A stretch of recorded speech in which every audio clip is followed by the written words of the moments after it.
Hi, I'm Liberty Fritz, and this is my presentation on the subconscious storytelling of Sayonara Wild Hearts.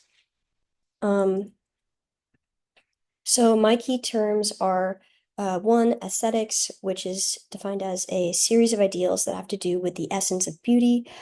Two, nostalgia, which is described as a sentimental fondness of the past. And finally, narrative, which is defined as a series of connected events or a story. So what is Sayonara Wild Hearts about? Well, it's about a woman who is summoned by this other universe, by these people in the universe called these three divine arcana. Um, they have this whole kind of fantastical storyline where um, these four these cursed arcana have taken the harmony from the world and quote hid it in their vile hearts. And these cursed arcana summon the young woman to come and save them. And this young woman, in being summoned, takes on her alter ego of the fool. And although there's all these kind of fantastical elements to this story, and also later in the game, which you will see, really what this story is about a young woman overcoming a really, really bad breakup, and overcoming her broken heart and healing from it. Um, so if we look at the description of the trailer for Sayonara Wild Hearts, we see, and Annapurna Interactive themselves describe Sayonara as a euphoric music video dream about being awesome, riding motorcycles, skateboarding, dance battling, shooting lasers, wielding swords, and breaking hearts at 200 miles per hour. They really emphasize this idea of it being euphoric and a dream, this kind of thing of joy. Um, which I will show you and discuss later. And it just seems awesome, even just from the description of the trailer, with literally saying being awesome and riding motorcycles and all these things. Um, but before we get to that kind of dream world, that other universe, we see the real world, which is mostly gray in the depictions of it and the aesthetics of it. And her apartment, when we see it, it mostly just looks like a regular apartment. Um, but then once we go into this other world, um, we see all these bright neon colors, these kind of pinks and oranges and cyans, these just beautiful, vibrant colors in these scenes here. Um, we also see some surrealist imagery. We see her riding on her motorcycle here, seemingly into almost the void on these like floating roadways, and there's these buildings that are almost upside down. Over here we see her jumping on these floating purple mushroom pads, seeming to extend into this void almost. And we see her also riding into this cavern, which later, although is not shown here, she starts flying through it. And so we really get this kind of dreamlike feeling. Um, and we also see this in the aesthetics of the music. There's this energetic synth in the background, these breathy vocals and this fast percussion. It makes you really feel this sense of like wonder and excitement that the game gives off. Um, uh, all these aesthetics do this together to really create this powerful feeling of joy. But this joy and this power is also found in the nostalgia that the game invokes. It Here we see this scene here where in one of the first parts of the game where the character is fighting against these people called these antagonists called the Dancing Devils, and one of these devils shoots this fireball at the main character. Um, and To me, that really reminded me of Street Fighter, um, and how they shoot these giant fireballs at each other.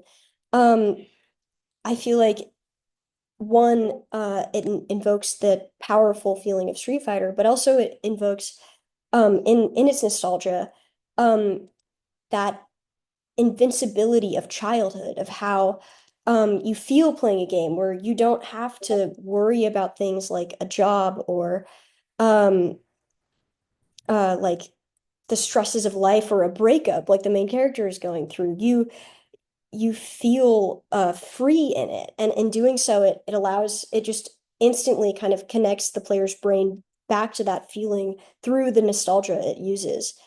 Um, and you feel powerful because of it. Um, they also do this same invoking of nostalgia with the transformation sequence of the main character. When we see her first transform into her alter ego of the Fool, we see her um, spin around with this kind of rainbow silhouette in this place of all these stars, and that really reminds me of Sailor Moon.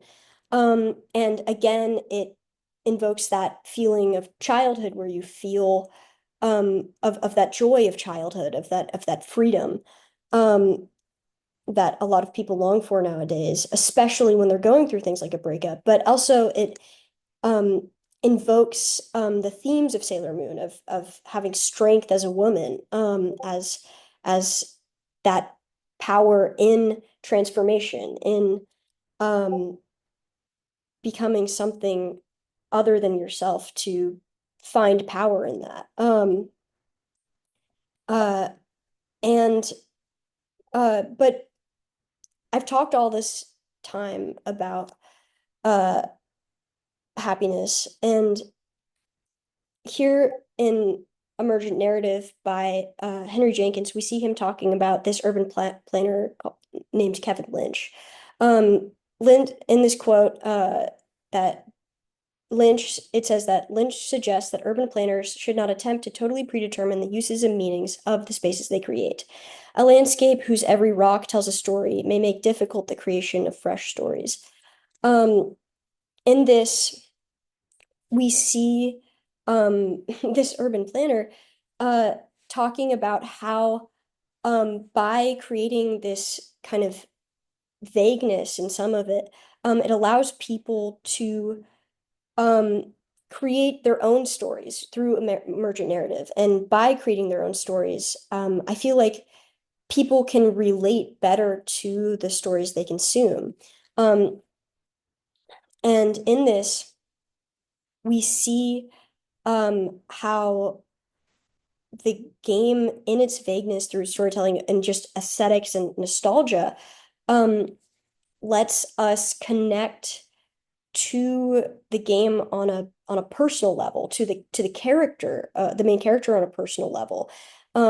We feel as she feels in those moments of riding her motorcycle in these caverns and things. We we connect to it because we aren't just forced the story upon us, but we are allowed to be able to create our own interpretation and therefore link it to ourselves in it. But um, I've been talking all this talk about joy and happiness and power, but why happiness? I mean, at the beginning of this, I was talking about how this woman went through such a bad breakup, and that's really what the story's about. So, should we not be experiencing her sadness? I mean, shouldn't the game be exploring that a bit more? Um, well, I think that they do because um, although the kind of surrounding feelings of the game is these feelings of joy and wonder and excitement, we see this woman fighting. We see her um, going through all of these battles. And uh, in that, one might think like, oh, she's in this dreamland. So really, what's happening here is that she's escaping from her breakup and not feeling it. She's escaping from reality in this other world. She's delusional, almost one could say. But the thing here is that because we see her fighting, we see that joy is her power. It should not be misconstrued as delusion here, but instead we see her fighting with joy, getting through her breakup with the joy that she creates within herself, um, within the power she finds. Joy is her power. Um, And I think part of that being given to the player, that feeling of joy, that sense of joy, um, we do not need to, as players, be told exactly what's happening in the story because we experience what the character is experiencing ourselves. We can understand what she's going through on a exact level because we go through a similar thing. Um, and um, because of that, we get to have a deeper understanding of the main character in the story. And so we see here in conclusion, the nostalgia and the aesthetics create um, complex experiences of joy in the player um, that allow them to relate to the experiences of joy and freedom and fun in the main character as they fight through this hard thing, which allows us to gain a deeper understanding of the main character and not just the main character, but the narrative itself. Um, and that is my presentation. Thank you for listening. I hope you enjoyed. Um, have a wonderful day. Retrospect. Ooh.